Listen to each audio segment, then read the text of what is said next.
In a world where a series of catastrophic disasters, both natural and man-made, have destroyed civilization, the survivors are left to rebuild without electricity or modern resources. 500 years later, the remnants of humanity have formed a feudal system.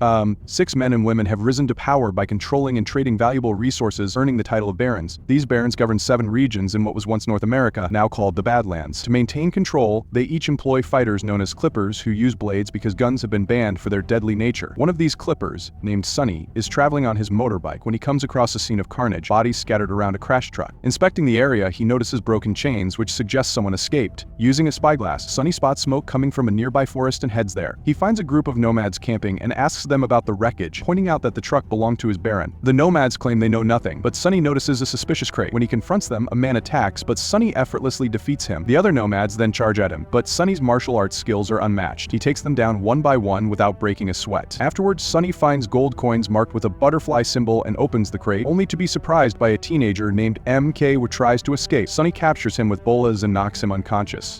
When MK wakes up, he sees Sonny burying the bodies. MK explains that a baron called the Widow hired the nomads to capture him. Sonny makes MK help finish burying the dead, and they soon head to the fort, the stronghold of Sonny's baron, Quinn, at the fort. Sonny shows MK the training grounds where young boys are taught to become clippers. They then attend a meeting where Baron Quinn delivers a speech, telling the trainees that they should not believe in religion and that only he can provide for them. During the meeting, Quinn orders Sonny to remove his shirt, revealing a back full of tattoos, each representing a kill Sonny has made for him. Later, Sonny reports to Quinn and his son Ryder about the incident with MK. However, MK claims he has no idea why the Widow wants him. Ryder suggests they strike back, but Quinn and Sonny are against starting a war. MK is sent to the pit with other boys for training, where a bully named Ajax starts trouble by stealing M.K.'s necklace. In response, MK jumps on Ajax and starts a fight, forcing Sonny to intervene. When Sonny takes the necklace back, he is surprised to see it has the symbol of a city. Unknown to Sonny, Ryder notices his reaction. Later, Sonny returns to his cabin and retrieves a compass with the same symbol. A flashback reveals that Sonny took the compass from a dead child when he was younger. Ryder then shows up and takes M.K.'s necklace. That night, Sonny sneaks into another village to meet Vale, a doctor who is also his secret lover. Meanwhile, back at the fort, Ajax attacks MK again. This time, when M.K.'s mouth starts bleeding, something strange happens. His eyes turn black, and he moves with unnatural speed, throwing Ajax into a mirror. As the mirror shatters, MK grabs a shard and throws it into Ajax's eye. Sonny witnesses this and takes the unconscious MK to his cabin. When MK wakes up, he explains that whenever he bleeds, this transformation happens, but he doesn't understand why. It's been happening since he was a child, and it's the reason his mother fled with him. They had been searching for a doctor to cure him when they were captured by the nomads. Sonny shows MK the compass, and MK recognizes it as a symbol of his home, Azra, a city beyond the Badlands that many believe to be a myth. MK wants his necklace back, but Sonny tells him Ryder has it and sends him back to the barracks. Afterwards, Sonny runs to tell Vale about Azra, but he hesitates outside her door and decides against it. On his way back, Sonny notices a car nearby and suddenly finds himself surrounded by a group of warriors who attack him all at once. Once again, Sonny shows he's the best fighter, handling them with ease as he moves across the street and even climbs on top of the car to stay in control. One by one, he takes them down until only the person in the car is left. It turns out to be the Widow, who asks Sonny about MK. After Sonny refuses to help, she leaves. Meanwhile, MK is into Ryder's room to retrieve his necklace, but Ryder catches him in the act. Ryder takes the necklace back and aggressively shoves MK against the wall. At that moment, Lydia walks in and is shocked by the necklace's design. MK is then sentenced to be executed. Sonny visits MK to ask why he risked so much, and MK explains that the necklace is his only memory of his mother. He asks Sonny to say goodbye to her if he ever finds her. Feeling sorry for MK, Sonny decides to help him escape. He leads him through an underground tunnel out of the fort, unaware that Lydia has seen everything. That evening, Ryder has a private encounter with Jade, his father's future third wife. At a bar, the Widow meets her former regent, but before they can discuss politics, she notices an assassin lurking nearby. The assassin throws a hand axe, but the Widow dodges it, and it ends up killing her former regent instead. The Widow then takes on the rest of the assassins, swiftly killing them all with her daggers. Afterward, she interrogates a surviving assassin, who reveals that Ryder sent them. The next day, MK is running through a forest and comes across some pillars with a butterfly symbol. He hears a noise and hides, watching Tilda hunt skillfully. Tilda sneaks up behind him and accuses him of spying, but after MK explains that nomads killed his farmer family, she takes pity on him and shares some food. MK notices her butterfly-shaped shuriken. Suddenly, they hear dogs barking. Part of a search party led by Ryder and Sonny. Tilda takes MK with her into the Widow's territory, where the search party can't follow without starting a conflict. At the Widow's fort, MK learns that Tilda is the Widow's daughter. He's sent to take a bath, and the Widow uses the opportunity to question him, accusing him of lying about being a farmer. She shows him a picture of Azra and asks about a boy with a necklace, but MK denies knowing anything. Later, 3 nomads arrive to speak with the Widow, but they refuse to join her because they fear Quinn. The Widow proposes a deal if Tilda can defeat one of their men. They must join her. The nomads agree but demand that if they win, they get to keep Tilda. A fight breaks out, and Tilda easily kills the nomad with just a few moves, which MK watches from hiding. Afterward, the widow orders Tilda to fight MK to see if he's the one she's looking for. MK is told his training will begin, and he's left alone with Tilda, who attacks him and holds him at knife point. She asks about his intentions, and he swears he was only looking for his mother. Feeling sorry for him, Tilda cuts her own hand and uses her blood to make it look like MK was injured. MK pretends to scream in pain and leaves while the widow observes from a distance. Meanwhile, Sunny escorts Quinn to see a doctor who happens to be Vale's father. The doctor tells Quinn in private that he has a brain tumor and will only live until the winter solstice. Quinn asks the doctor to keep this a secret and, as he leaves, orders Sunny to kill the doctor and his wife. Sunny refuses, saying they're not enemies, so Quinn takes matters into his own hands and kills them himself. Afterward, he tells Sunny to burn down their house with the bodies inside. Later that evening, Sunny visits Vale, who is mourning, and tells her that Quinn killed her parents. Sunny suspects Quinn is ill and is hiding it from everyone. He promises to protect Vale and her baby and to help them escape from the Badlands. Later that night, MK tells Tilda he needs to run away. Together, they search for a secret passage through the office that leads to the woods. Just then, they hear the widow and the nomads approaching. To cover up their presence, Tilda pretends they were up to something else.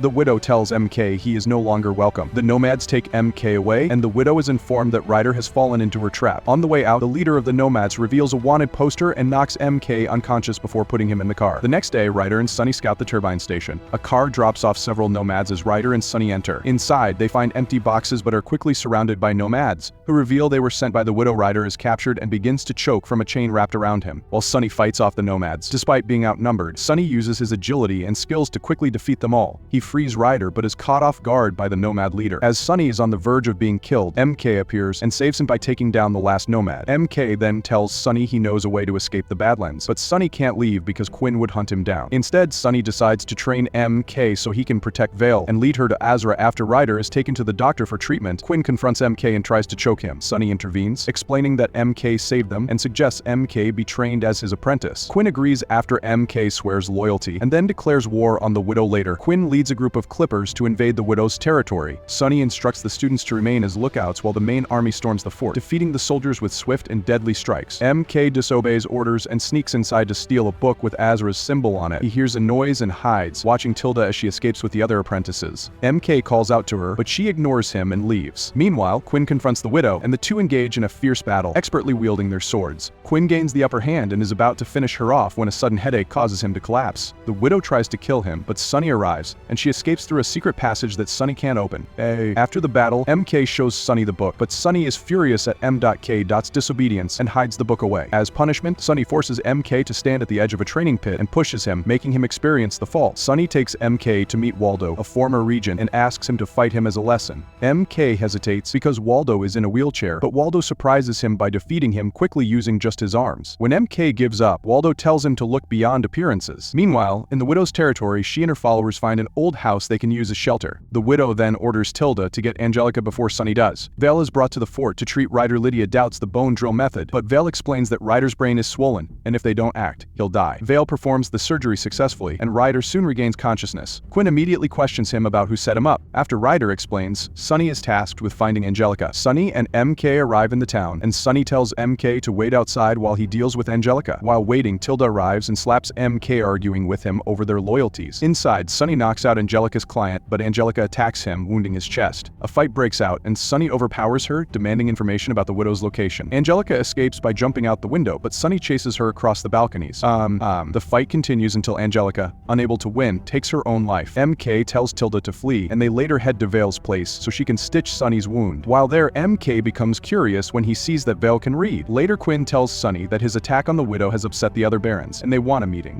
Quinn wants to form an alliance with Baron Jacoby and asks Sunny to arrange it since he knows Jacoby's regent, Ziffer. Afterward, MK sneaks into Sunny's room to retrieve the book. That evening, Sunny meets with Ziffer, who tells him the barons are preparing for war. She suggests Sunny could stop it by killing Quinn, but Sunny refuses out of loyalty. Ziffer agrees to try to set up the meeting but makes no promises. Later, MK asks Vale to read the book, but she doesn't recognize the language. While they're talking, Quinn suddenly arrives, so MK hides. Quinn asks Vale to help him like she did with Ryder, and she gives him a mixture that will slow the growth of his tumor, but weaken him. Later, Tilda is running through the forest, covered in blood, pretending to be a woman in distress. When some men stop to help, the widow and her followers attack and kill them. Tilda finds a stash of gold in their car, and the widow grabs a pickaxe from one of the dead men. It's then revealed that her army captured a Clipper during the invasion, and the widow uses the pickaxe to behead him. In the evening, Sunny watches MK train with a combat fat dummy. MK pulls out a knife and thinks about activating his hidden power but decides against it. The next morning, Sunny takes MK to a remote area and cuts his arm to trigger the power. M.K.'s eyes turn black, and with one blow, he knocks Sunny out before passing out himself. When they wake up, Sunny advises MK that if it happens again, he should focus on a safe memory to control the power. Back at the fort, Quinn receives the head of the dead Clipper with the word parley written on his forehead. There's a note from Jacoby accusing Quinn of attacking his gold transport. Quinn sends Ryder to agree to the parley. Ryder meets Ziffer and makes a proposal of his own. Later, Sunny goes to see Vale but finds her talking to MK about the book. MK is upset because he realizes that he and Vale have been working together to figure out the book, which means MK doesn't know how to leave the Badlands. After MK leaves, Vale tells Sunny that Quinn has a tumor. Reveals that before the second wife's death, she saw Lydia gathering poisonous flowers. The next day, Sunny chooses 6 apprentices to go with him to the meeting, but MK gets angry when he isn't selected. When Quinn and his group arrive at the City of the Dead, Sunny senses someone nearby and grabs them. Finding it's MK, Sunny scolds him and tells him to stay on guard while they go to the meeting. Ziffer brings out Baron Jacoby, who doesn't believe Quinn when he accuses the widow of being behind the attacks. Just then, MK spots Tilda arriving and throwing a pickaxe, but he warns Sunny in time, and Sunny stops the attack from killing Quinn. A fight breaks out between Jacoby's and Quinn's men. Sunny chases Tilda, but Ziffer suddenly blocks his way, and the two begin to fight. Meanwhile, MK goes after Tilda, and they start fighting too. They exchange blows, but Tilda manages to escape and throws a butterfly-shaped shuriken at MK, causing him to bleed and activate his powers. In a panic, Tilda throws a vase at him, but it doesn't stop him. MK grabs her by the neck and throws her against the wall. Tilda dodges his next attacks and says his name, which brings him back to his senses just before he passes out. She notices Sunny watching them, so she throws another shuriken to distract him and runs away. Back at the fight, most of the soldiers are dead, and Jacoby and Quinn are about to duel. Zephyr tries to help, but Sunny interrupts her, showing Tilda's shuriken as proof that the widow has been manipulating them. Jacoby tells Quinn that the widow is causing trouble because of him, and if he wants the other barons to calm down, he must deal with her. When Quinn's group returns to the fort, they find that the widow and her army have killed all the Clippers. A surviving servant explains that the apprentices were bribed with gold.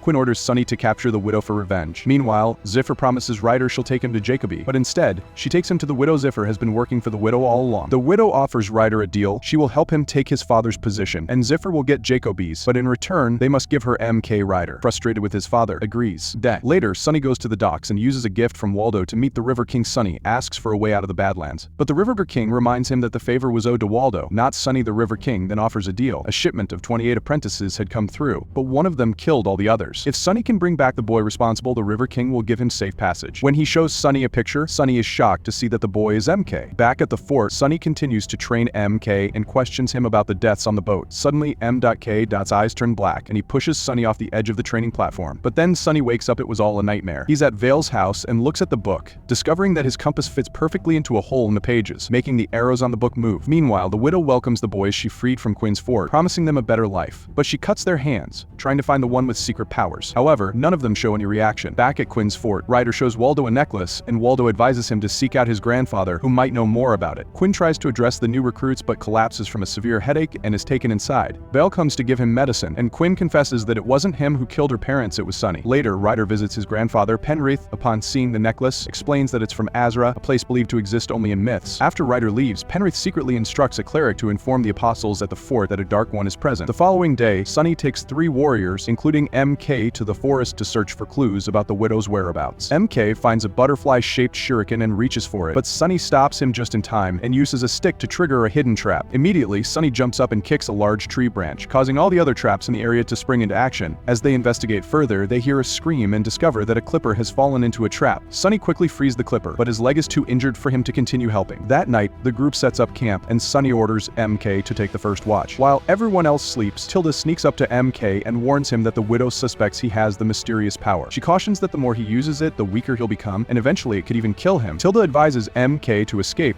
as everyone, including the widow and Sunny, only wants to use him for his power. Just then, Sunny appears behind her, knocks her out, and captures her. MK tries to defend Tilda, explaining that she helped him control his power recently, but Sunny insists on interrogating her to find the widow's location. When apprentice Bale insults Tilda, she bites him on the neck in retaliation, refusing to speak. Tilda is taken to the fort by Sunny. The next morning, the widow and her warriors arrive at the location and find Tilda's dagger, with a piece of blue cloth tied to it, stuck in a tree. The widow, enraged, orders a messenger to send a signal to their spy at the fort to plan a rescue. At At the fort, Jade brings food for Quinn, but she collapses due to a seizure. Meanwhile, in the dungeons, Sunny questions Tilda about where the widow is hiding, assuring her he doesn't want to hurt her. Before Tilda can respond, the widow arrives and knocks down MK with her whip. A fierce battle erupts between Sunny and the widow, with the two crossing blades throughout the dungeon. The fight intensifies as they move into an armory, using every available weapon, including a torch. Finally, Sunny manages to overpower the widow, leaving her seriously injured. At the same time, MK frees Tilda, but Bale attacks and knocks MK unconscious. Tilda fights back, but Bale throws dirt in her eyes and grabs her by the hair, beating her. When MK wakes up, Bale locks the cell to prevent him from intervening. Desperate to save Tilda, MK uses his own blood to trigger his powers, sending Bale flying. The loud noise distracts Sunny just as he's about to finish off the widow, and they both watch in shock as Bale dies after being impaled on spikes. Seeing MK lose control, Sunny rushes to him, but the boy passes out. Taking advantage of the distraction, Tilda and the widow escape through a secret tunnel. Sunny chases them, but by the time he reaches outside, they've vanished. In the shadows, it's revealed that Quinn has witnessed the entire scene. The next day, Sunny goes to meet the River King again, bringing Bale's head and pretending it's MK dots as the two look similar. The River King believes him and tells Sunny to return with his friends by midnight or they'll be left behind. Afterward, Sunny visits Vale's clinic, telling her that she must not attend to Quinn that day if she wants to escape with him. Vale confronts Sunny, asking if he had a role in her parents' deaths. When Sunny reminds her that it was Quinn, Vale grows upset,